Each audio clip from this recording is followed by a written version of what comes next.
Hey guys, welcome back to the channel. So today I'm going to be doing a different kind of video. This one's going to be a comparison video between some cheapo graffiti supplies and some not so cheapo graffiti supplies. The cheapo graffiti supplies being these jumbo markers that I found at a $2 store. If we have a look at them, you know, they say permanent, they say durable, they say waterproof. It has all the ingredients to be something that is useful for graffiti. But should we dismiss it just because I got it at a $2 store? Who knows? So that's the purpose of this video. As you can see, $4.50 for two of them, so that's about $2 a pop.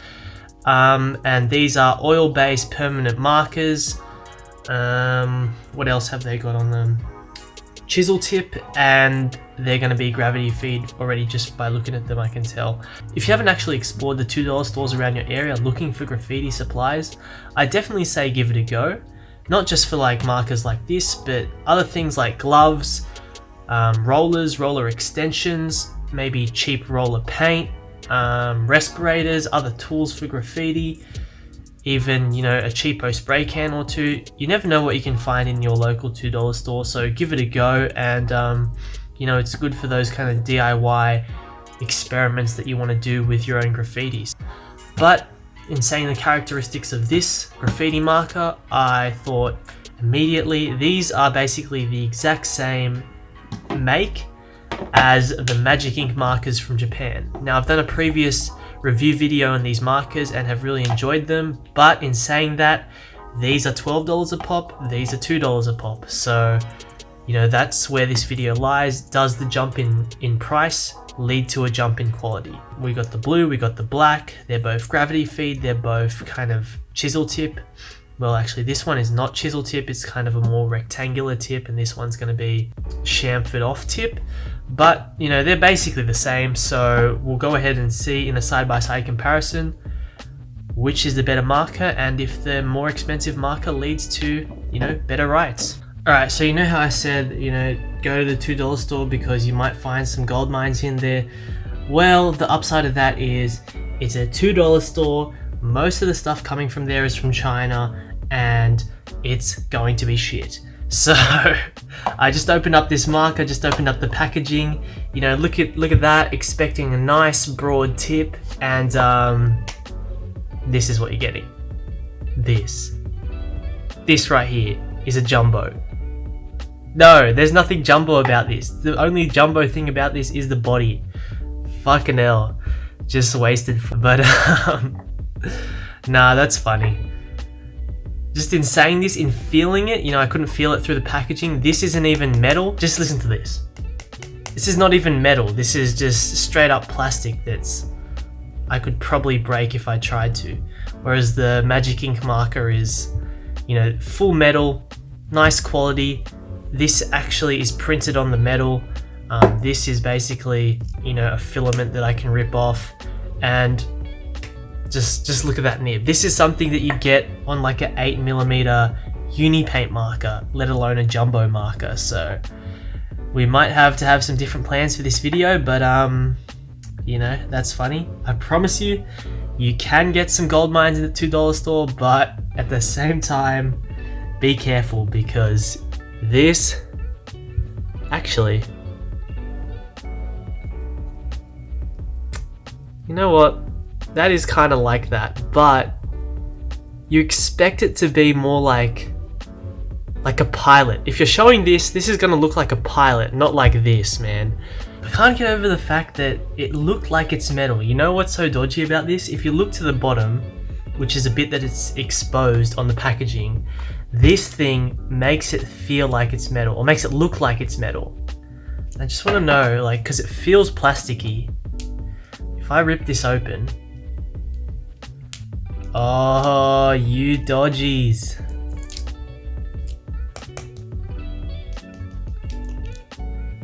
You know what? I think this bit is actually all plastic from here to here, and then they've put this little metal bit on the bottom and then just exposed it just enough with the packaging to dupe people into thinking that this is actually metal. That is crafty.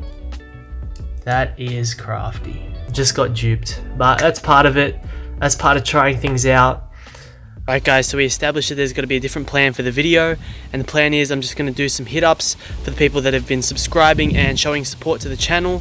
As promised, it's been a long time coming, so hopefully I do these people justice and hit their word up nicely. Try a few to start out with the crappy markers, see how they go, but hopefully I'll switch to the better markers later on and we can just get through them. So let's get that going, sit back and enjoy some nice writes, and yeah, let's get into it.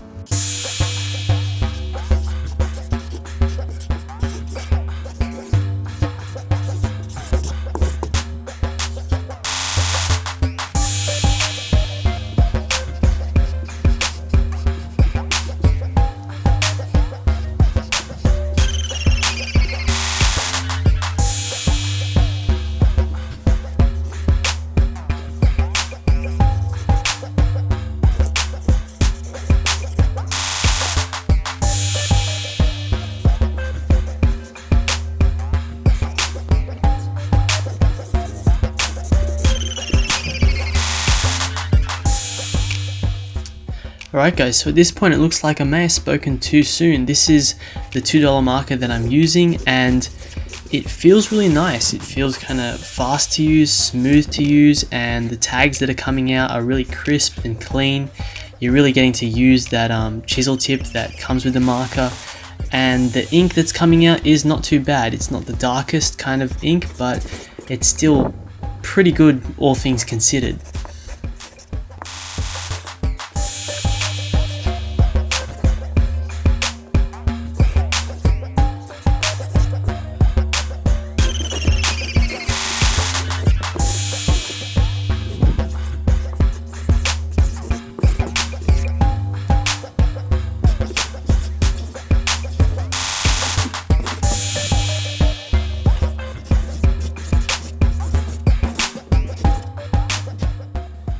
And in all honesty, the Magic Ink marker feels a bit slower to use. I don't know whether it's the fact that the Magic markers are not exactly new. I've used them over a couple of months, so they've been a bit roughed up, but the $2 marker feels a lot pacier and a lot quicker to use for most of these tags.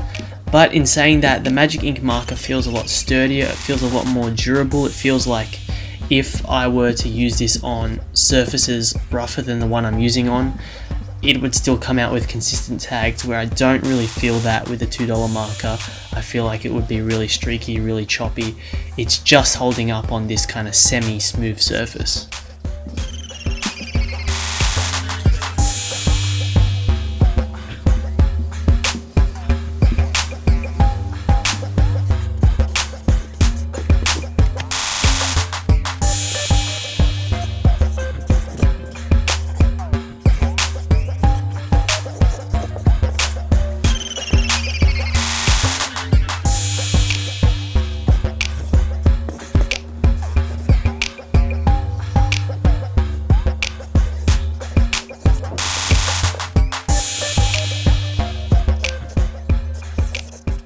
But shout out to the $2 marker. At this point of the video, I've used both and given tags to both, and I wanted to come back to the $2 marker because it was all around pretty fun to use. Just the pace of it, how speedy I could get those tags up was, you know, really fun when you can find a marker like that. So shout out to that. And at this point, it's gone through a few tags and it's not kind of broken or getting streaky or anything like that.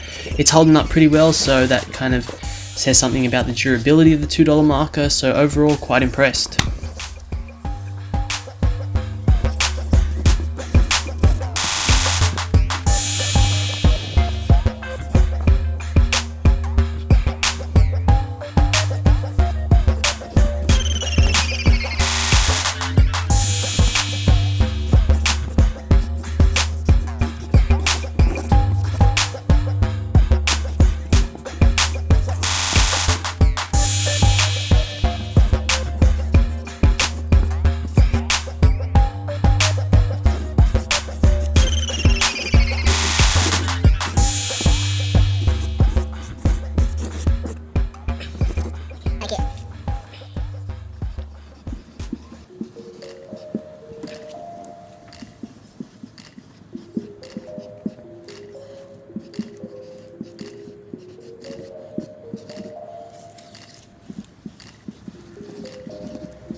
guys, so here's our hit ups. As you can see, some are half decent, some are pretty toy, some are pretty simple, some towards the bottom are just really crap because I was crouching down like a mofo. But hopefully you can appreciate me hitting you guys up, and I appreciate you guys supporting the channel. But as for the markers, I immediately dismissed the $2 marker in the intro just by its appearance. I was laughing my head off at it. But in all honesty, the way it was writing was really smooth, really fast, and really nice just in general. And the ink came out half decent. You can see the side-by-side comparison here, and while the magic ink is a lot richer in terms of the black, you can't really dismiss this as anything that's horrendous. The lines are clean and crisp, there's hardly any streaks, maybe a bit here and there, but that's pretty decent for a $2 marker. So, and in terms of, you know, the colors, the opacity and the tags, as you can see with the blues, the $2 marker has that kind of purpley tinge to it. It kind of catches in the sun, whereas the magic ink marker is a lot darker and a lot more matte in appearance. But in terms of the blacks, this is kind of typical of like an office supply marker black, where it's not exactly black, it's kind of this very dull black, whereas with the magic ink marker, as you can see, the black is very rich and very deep. And in terms of how the marker's held up, obviously the magic ink marker is fine. These felt 15mm nibs can usually take a bit of abuse. As you can see, it's roughened up, but still pretty good to go. But as for the $2 marker, usually when you kind of trash art line markers, office supply markers, $2 markers, the nib gets really blunt, and then it just stops the flow of any ink to the nib coming out. It just feels really squeaky and really dry to write with. But as for this $2 nib, as you can see, it's kind of a bit blunt, a bit kind of compacted, but for the most part, it's still pretty good to go. As you can see, I kind of put it through the ringer and did a lot of tags with it, and even, you know, deep into the 10th, 15th tag, it was still working fine. There was no kind of, you know, dryness or streakiness. And so originally I was planning, you know, to dismiss the whole comparison, but seeing how they wrote and seeing how they stood up to each other, I'm thinking right now to actually do a buff test of the ink, of the $2 marker and the magic ink marker, and see how they stand up. Why not? They held up pretty well on the writing side of things, so we'll see how the ink performs in a buff test. As you can see, guys, on the split screen, I've given a rag a bit of methylated spirits, which is a common buffing kind of chemical, and both the markers are holding up pretty well, both the colors are holding up pretty well. It's coming off a bit, but there's still going to be a pretty visible and noticeable ghost, or the buffer will have to work pretty hard to get most of it off the surface. So they are both oil-based, which means that they have a bit of toughness to them in terms of the buff, so that's to be expected. It seems as though the price gap doesn't really translate into any better buffing properties for the magic ink. So that's about it for the video, guys. It went on a bit of a ride. I thought the markers were going to be good, then they were bad, then they actually turned out good, so I don't really know what the moral of the story is. Don't judge a book by its cover. But one thing's for sure, definitely check out the things that you can get at your $2 shop. Even if they do turn out crap from the get-go, there's always ways to modify and change them to make them a half-decent graffiti tool. And in most cases, they can be compared, if not equal to, the stuff that you can buy online just by you know, doing your own experiments on them. And if you like content like this, go ahead and subscribe to the channel. If you subscribe and you leave a comment about your name, I'll definitely try to hit you up in another video like I've done in this video. But until next time, thanks for watching, and peace out.